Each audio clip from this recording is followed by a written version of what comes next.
Seja bem-vindo ao Jornal Regional.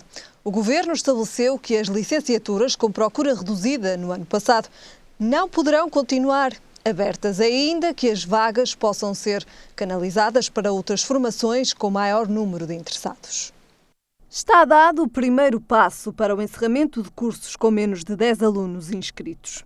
O Ministério da Educação e Ciência enviou ao Conselho de Reitores das Universidades Portuguesas e ao Conselho Coordenador dos Institutos Superior Politécnicos um despacho que proíbe a abertura de novas vagas em cursos com procura reduzida no ano passado. Em causa estão 171 licenciaturas em todo o país, a grande maioria das quais oferecidas pelos Institutos Politécnicos do interior. Apenas 32 licenciaturas das universidades têm menos de 10 alunos e estão condicionadas pela intenção do Governo. Ainda assim, as vagas podem ser conduzidas para outras formações similares, com maior número de interessados. Contudo, o Governo explica que as universidades vão ter autonomia para reorientar as vagas e que não se trata de encerrar cursos, mas sim de não abrir vagas. E ficamos agora com a síntese das notícias regionais. O Ministério Público notificou a Câmara do Porto por causa da ilegalidade em que se encontram as esplanadas de Parada Leitão. Construídas em 2010 e licenciadas pela autarquia, as esplanadas, que custaram cerca de 370 mil euros, foram chumbadas pelo Instituto de Gestão do Património Arquitetónico e pela Direção Regional de Cultura do Norte. As duas entidades pediram, então, a demolição das esplanadas por considerarem que estas não eram estruturas amovíveis. O vereador do Urbanismo da autarquia portuense explicou que em fevereiro foi enviada uma proposta de minuta de acordo para o IGESPAR, mas até hoje não se obteve qualquer resposta. A Direção Regional de Cultura do Norte diz não ser possível chegar a um consenso com a Câmara do Porto para se obter uma solução para as esplanadas. Manuel Pizarro, candidato à Câmara do Porto, promete requalificar até 2016 todos os jardins que existam nos bairros sociais. Para o candidato, esta iniciativa pode contribuir para a criação de 150 postos de trabalho local nas equipas que farão a manutenção desses jardins. Manuel Pizarro afirmou ainda que a requalificação destes espaços verdes poderá transformar os bairros em urbanizações, onde as pessoas vivam sem estarem separadas do Porto. Atualmente, a Câmara gasta cerca de 1 milhão de euros com um contrato de prestação de serviços, supostamente para tomar conta dos jardins dos bairros. Pizarro diz que irá manter essa mesma verba, juntando-lhe ainda 500 mil euros por ano, programa que será sustentável e que se pagará bem na melhoria da qualidade de vida das pessoas. O candidato do PST à Câmara Municipal de Gaia, Carlos Abreu Amorim, apresentou na Assembleia da República um programa de resolução para o funcionamento do Centro de Reabilitação do Norte. Carlos Abreu Amorim apela a todas as forças políticas na Assembleia da República e a todas as candidaturas à Câmara Municipal de Gaia para que se juntem neste esforço de fazer com que o Centro de Reabilitação que esteja a funcionar no mais breve espaço de tempo. O vice-presidente da bancada parlamentar do PST diz ser um absurdo que todo o investimento feito no Centro de Reabilitação, em Valadares, Vila Nova de Gaia, esteja em banho-maria. As declarações foram feitas no final de uma reunião com o Conselho de Administração do Centro Hospitalar de Gaia Espinho. Cerca de 300 utentes do Centro de Saúde de Arouca manifestaram-se hoje de manhã em frente à Administração Regional de Saúde do Norte, no Porto. O objetivo da manifestação foi exigir mais médicos para atendimento. Os manifestantes tentaram invadir o edifício da ARS Norte, mas foram impedidos pelos agentes da PSP. As declarações dadas esta terça-feira pela Administração Regional de Saúde do Norte, onde prometia mais médicos para a vila a partir do próximo mês, são insuficientes, segundo o autarca de Arouca, para fazer face às necessidades dos cerca de 10 mil utentes. A farmácia da Liga de Gaia é hoje uma das mais procuradas no concelho e oferece aos clientes, num só espaço, vários serviços. É um projeto pioneiro que no mesmo edifício junta diversos serviços. A Farmácia da Liga foi a primeira a ser fundada por uma instituição mutualista e abriu as portas em 1905. E um dos marcos da sua história foi a sua total reformulação, que deu lugar a um espaço diferente. Moderno e completamente equipado com o que de melhor existe, o novo edifício foi inaugurado em 2005. E da mesma forma que o equipamento técnico melhorou, também os recursos humanos são especializados para darem o melhor atendimento possível. Esta é uma farmácia social que realmente já existe há mais de 100 anos. É uma das farmácias que se tornou das mais movimentadas cá de Gaia. E é uma farmácia que aposta na qualidade, no profissionalismo, uma farmácia que tenta dar o seu máximo e ter a máxima de qualidade e dar atenção principalmente aos utentes, que hoje em dia isso é fundamental.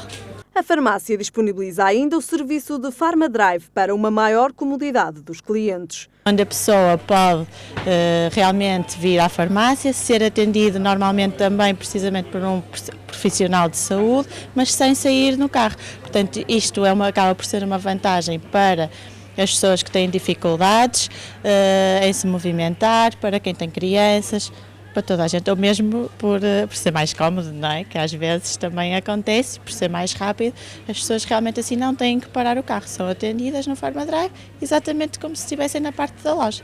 O edifício tem também uma clínica que privilegia a inovação, porque é importante seguir atentamente a saúde. Contudo, na clínica apenas são realizados diagnósticos, uma vez que ainda não é possível fazer intervenções cirúrgicas. Montamos a nível ambulatório de consulta todas as especialidades. Nós temos praticamente todas as especialidades médicas e cirúrgicas a título de consulta e disponíveis para as pessoas a tempo útil, a custos controlados, porque somos uma associação mutualista e temos essa preocupação também de ter esse tipo de custos. Este ano foi também inaugurada a Clínica Estética, situada no 3º andar do edifício da Farmácia da Liga. Um espaço que transmite tranquilidade e relaxamento e que permite aos clientes usufruírem de um conjunto vasto de serviços, desde tratamentos de spa até tratamentos estéticos. É o terceiro elo de ligação que une um bocadinho aqui todos os serviços da Liga. Temos a farmácia, a clínica médica e agora por fim achamos que seria bom incluir uma área de bem-estar, saúde e bem-estar, daí o nosso nome também ser clínica de estética e não spa única e exclusivamente, embora nós nos definamos também muito como spa urbano, portanto inserimos-nos no meio da cidade, mas ao mesmo tempo podemos proporcionar aos nossos clientes serviços de spa e de relaxamento.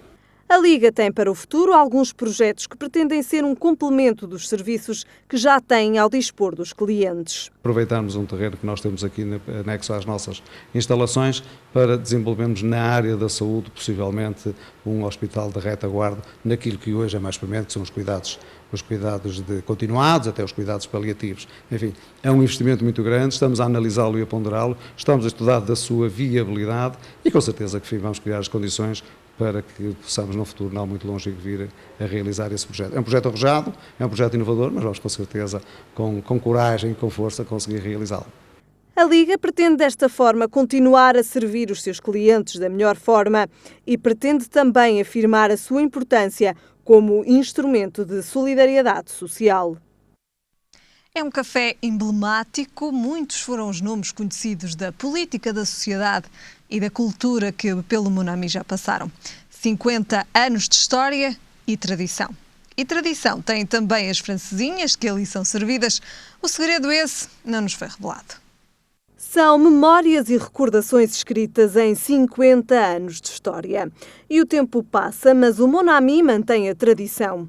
E se em tempos foi um local frequentado por nobres e burgueses, hoje a história não é diferente. Os nomes são outros, mas o simbolismo do Monami mantém-se. O ambiente da casa sempre quisemos transmitir ao cliente, não só o cliente ser nosso cliente, como nosso amigo, e até com alguns clientes nós o tratamos até como família, não é? E sim, temos desde sempre pessoas muito importantes de Gaia e do país, não só de Gaia, do país sempre a frequentar a nossa casa. tal como o nome indica, Meu Amigo quebrou a separação entre cliente e dono. E a verdade é que nos anos 50, quando as primeiras imagens invadiram Portugal, muitos eram os que iam ao café para ver televisão. E foi um marco na vida de muitos clientes, que apesar dos tempos, o Mon Ami modernizou-se, mantendo sempre os traços originais. Estamos a tentar tornar o Mon Ami um bocadinho mais moderno, com algumas alterações, mas manter a característica da casa. E no dia em que completou meio século de vida, o café brindou os clientes com uma oferta especial, a tradicional francesinha a 5 cêntimos. E pode mesmo dizer-se que, apesar de outros petiscos que constam da ementa do café, a francesinha é especial. Francesinha e também as tripas enfarinhadas com molho de francesinha. As francesinhas agora tiveram uma ligeira alteração, uma pequena atualização. Os clientes, a receptividade dos clientes está a ser muito boa. Penso que neste momento temos uma das melhores francesinhas da cidade de Gaia do Porto. O futuro esse parece risonho, mesmo com a crise que o país atravessa. Os tempos não estão muito fáceis, mas cada dia que passa sinto que estamos a conquistar mais clientes, apesar da crise. Estamos a aumentar outra vez as vendas do Mon Ami. Vamos esperar que os tempos melhorem para o ano. Vamos lá ver. Já foi local de encontros e de festas, já fomentou o desporto e hoje, 50 anos envolvidos, mantém a tradição e continua a escrever as suas páginas de história, agora nos tempos modernos. Reabilitar a custo zero edifícios do Centro Histórico da Invicta é a mais recente aposta de 2 arquitetos e de um engenheiro. Falamos do projeto Arrebita Porto. Estamos na Rua da Reboleira, a primeira rua histórica cujos edifícios vão ser reabilitados para arrebitar a cidade do Porto. José Paixão, arquiteto e um dos responsáveis desta iniciativa, mostra-nos um dos primeiros edifícios a ser restaurado e conta como tudo começou. A ideia surgiu no contexto de um concurso chamado FAS, Ideias de Origem Portuguesa, que foi um concurso promovido pela Fundação Gulbenkian e pela Fundação Talento, e que convocava a comunidade portuguesa na diáspora para participar mais ativamente na construção do nosso país. Eu já estava fora de Portugal há muitos anos e em equipa decidimos participar, apresentar uma solução inovadora que visasse combater o abandono dos centros das cidades, que era um problema que me afetava particularmente pelo contraste com a realidade que vivia e conhecia nos outros países. Reabilitar sem qualquer custo torna este desafio interessante. As partes envolvidas ficam a ganhar e as vantagens em melhorar o Centro Histórico do Porto, que atrai muitos visitantes ao longo do ano, são muitas. As diferentes partes envolvidas incluem jovens arquitetos e engenheiros internacionais que participam numa espécie de formação prática na concepção e execução das reabilitações. Um segundo eixo de colaboração que envolve empresas fornecedoras e consultoras do ramo da construção que dão os seus materiais e serviços a troco de benefícios fiscais e valorizando a sua própria empresa ao se associarem a um projeto de cariz social. E um terceiro eixo de colaboração que envolve os professores e formadores das universidades e centros técnicos. Ingrid, recém-licenciada em Arquitetura, veio da Noruega para ajudar o Arrebita Porto. Uma experiência desafiante e fundamental para o seu futuro como arquiteta. I heard about this project through a friend of mine who has been here on an Erasmus, and it seemed like a very interesting project. And as I'm just finished my studies, I wanted to start working and do something that could challenge what an architect normally does. Este projeto só agora começou, mas terão estes jovens dinâmicos vontade de ir mais além e arrebitar outros locais? Esta missão é uma tarefa herculeana, o trabalho é imenso e, portanto, o projeto Arrebita Porto pretende crescer e conseguir intervir no maior número de edifícios possíveis, que se inserem neste quadro de segmentos-alvos, não é? Que são os proprietários sem meios, por forma a criar um impacto real na cidade e, portanto, é um projeto com uma perspectiva de crescimento e de consolidação, sem um fim à vista, não é? A menos que a missão se viesse a concluir. Dinamizar e rentabilizar o mercado local e concluir com êxito o problema da degradação dos cascos velhos torna-se indispensável, tudo em prol da cidade do Porto. A Regiões TV fez uma breve reflexão sobre aquilo que tem distinguido tipicamente o povo português. Resumimos gradualmente até chegarmos a uma letra apenas, a letra F. A peça é intitulada F de Fé. Se retirarmos o pastel de Belém da equação, que outros grandes símbolos exportáveis podemos considerar neste cantinho plantado junto ao mar? Podíamos escolher outros, mas faltando consenso, vamos pelos mesmos de sempre.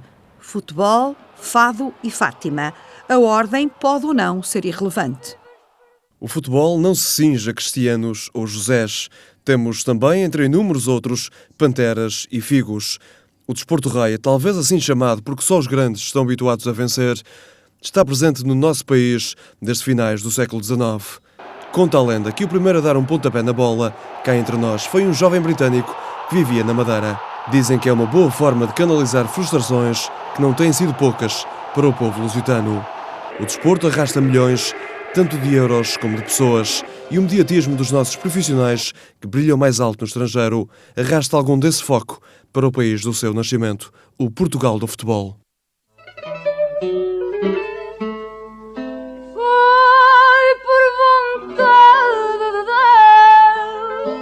O fado não é destino, é caminhada de uma vida, de um povo.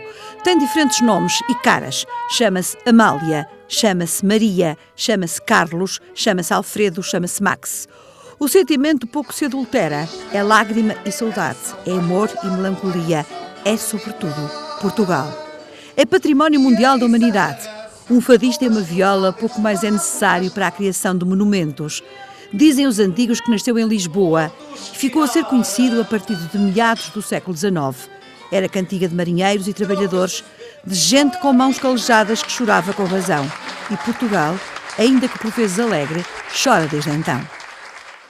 A Igreja Católica, com longas e antigas raízes no nosso país, tem na freguesia de Fátima um dos principais templos de adoração à Mãe Biológica de Jesus Cristo, a Virgem Maria, entre nós conhecida como Nossa Senhora de Fátima. O santuário é local de peregrinação para muitos. Dos peregrinos, uns falam a língua de Jacinta, Francisco e Lúcia, a quem a Senhora honrou com a sua aparição em 1917, mas muitos outros não a falam. Nem precisam, compreendem-se com a língua da fé.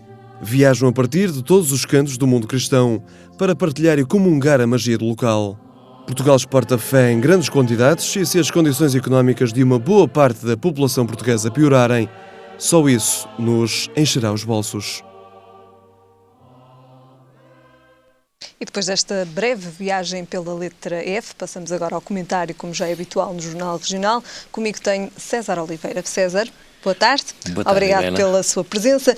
Começamos precisamente com as previsões da OCDE, que espera que a economia portuguesa tenha uma recessão mais profunda este ano, de 2,7% do PIB.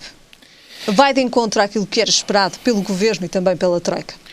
O Governo tem, digamos, uma posição ligeiramente diferente. Acha que os efeitos da recessão não serão tão notórios em Portugal porque este relatório não contempla ainda as recentes medidas que o Governo tomou.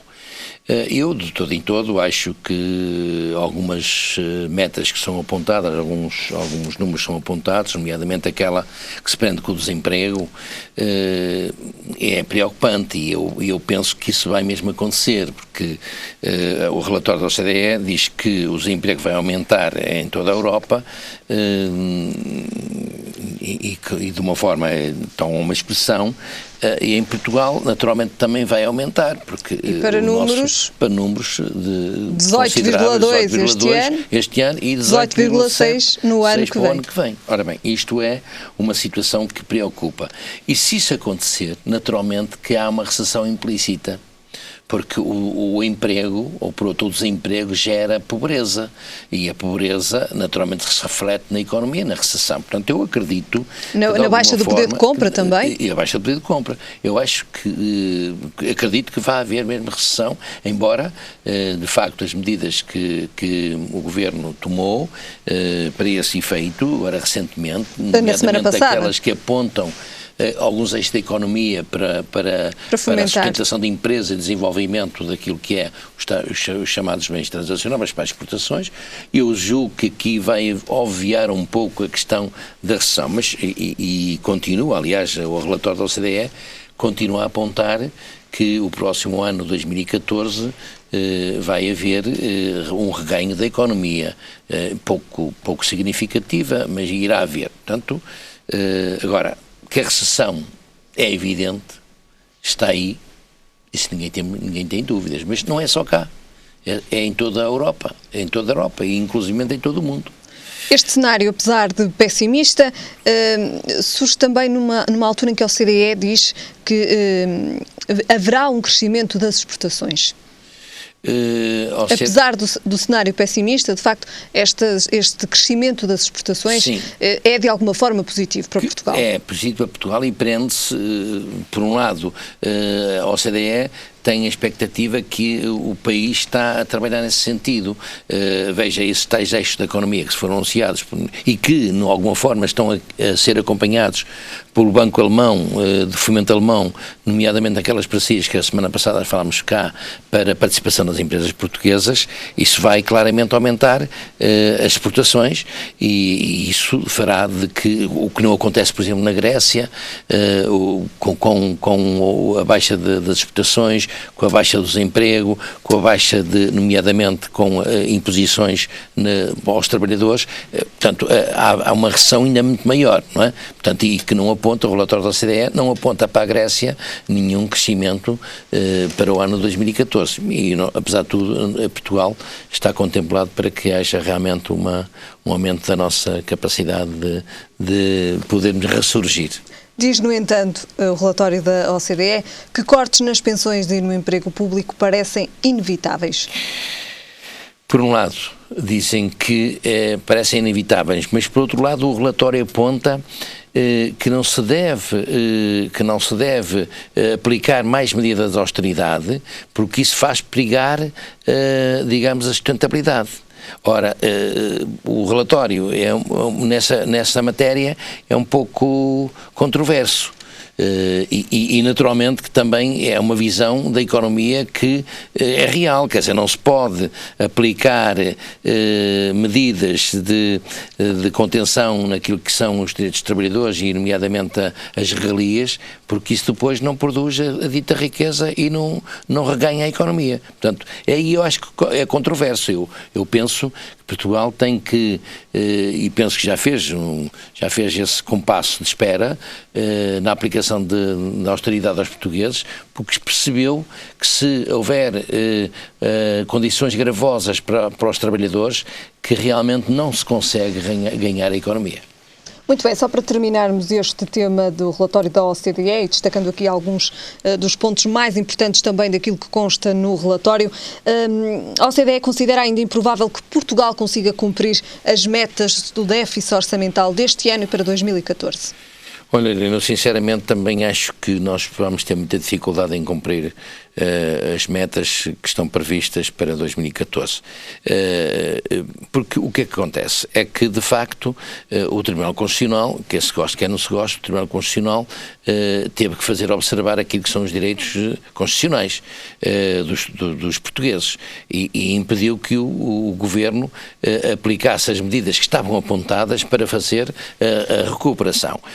Impedidos de fazer essa aplicação dessas medidas, tudo aponta para que o Portugal não possa cumprir as metas por qual se comprometeu a cumprir. Tudo aponta, não é? É evidente que não haverá muita oscilação, estou consciente disso. O próprio relatório e a própria Troika apontam para um crescimento para 2014. Há de haver aqui uma situação, não será o 0,6 nem o 0,2, há de ser uma coisa assim mais ou menos intermédia, e isso resulta do incumprimento das medidas para a recuperação recuperação. Muito bem. Passamos então ao nosso segundo tema. No próximo ano letivo, cerca de 171 cursos vão encerrar. César, há cursos a mais ou há uma realidade desfasada daquilo que são verdadeiramente as necessidades do nosso país? Eu estou convencido que é exatamente essa segunda vertente que aponta. Há um desajustamento daquilo que são as saídas para os cursos superiores no nosso mercado, em Portugal. Eu percebo os institutos superiores e as universidades, em determinada altura, viram-se obrigadas a ajustar os seus cursos e a direcionar os seus cursos superiores para essas áreas. Eu direi que essas situações devem acontecer talvez mais no ensino médio, porque são formações médias que preparam o cidadão para a vida, sem depois ter que se circunscrever, digamos, a cursos mais limitados. Eu julgo que isto resulta mais nas cidades, nos concelhos de interior, porque há menos gente, naturalmente que também são menos procurados. Essa parte do país, o interior do país, também sofre mais os malefícios, digamos, dos rendimentos e há aqui uma situação média. Por um lado, a falta de rendimentos, por outro lado, a falta de saída para esses cursos que muitas vezes são implementados. Quero dizer o seguinte, isto não é uma situação que está fechada, tem que ser discutida com as universidades, com os conselhos científicos. Até que ponto também os institutos politécnicos irão aceitar que é preocupante, é preciso ver, ter muito cuidado com as alterações que se aplicam relativamente, nomeadamente a esses institutos politécnicos, porque esses institutos politécnicos produzem um ensino de qualidade e, naturalmente, geram muito bem a dinamização da economia nas localidades. Aqui o que é apontado é um pouco fazer o ajustamento a esses cursos, não permitir que se inicie um curso se não tiver mais que 10 alunos, antigamente era 20, há aqui uma redução substancial, mas também não fecha a porta para que essas valências e essas capacidades possam ser ajustadas nos cursos já existentes com mais saída. Não cairemos no erro de ter cursos sobrelotados de alunos? Poderá acontecer isso, mas não me prevejo que seja, até porque, repara, Helena, nós também sofremos aqui um pouco daquilo que é os ajustamentos que os países de expressão portuguesa têm nos seus próprios países, nomeadamente de cortar os benefícios aos estudantes para virem estudar para Portugal, e isso é notório em Portugal. Portanto, eu não prevejo que isso vá acontecer. Mercê dessas circunstâncias, mercê da própria economia, mercê da falta da saída para o emprego, isto vai haver um ajustamento daquilo que é os nossos jovens para as profissões que naturalmente que dão saída e que são realmente necessárias em cada um. Não é preciso só haver licenciados, embora para aumentar a formação e a cultura do nosso país é importante que haja as universidades. César, está o Governo com isto a reduzir os custos na educação ou está a tentar não financiar a educação?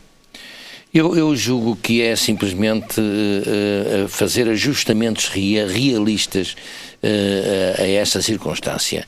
É evidente que já percebemos que o próprio Ministério da Educação tem estado a desenvolver várias medidas e vários obstáculos, nomeadamente promover vários obstáculos para reduzir a despesa. Já sabemos que está tudo implícito nisso, a redução da despesa. Penso que não poderá ir por esse caminho. Aliás, não fechou a porta para estes entendimentos com as universidades, exatamente que não pode ir por esse caminho. Não pode, na minha opinião. Muito bem, César. Damos então por terminado este tema com a possibilidade de 171 cursos do ensino superior encerrarem para o próximo ano letivo. César? Do horário de trabalho. E a carga. Até para a semana, César. Até para a semana, Helena. Boa tarde a todos. Ficamos agora com o tempo para amanhã. E em todo o país é esperado céu nublado. Quanto a temperaturas, o Porto espera uma máxima de 19 graus e uma mínima de 8. Em Lisboa, a máxima será de 21 graus e a mínima de 12. E em Faro, a máxima será de 22 graus e a mínima de 14. É tudo por hoje. Já sabe, a informação está de regresso amanhã. Até lá, fique bem.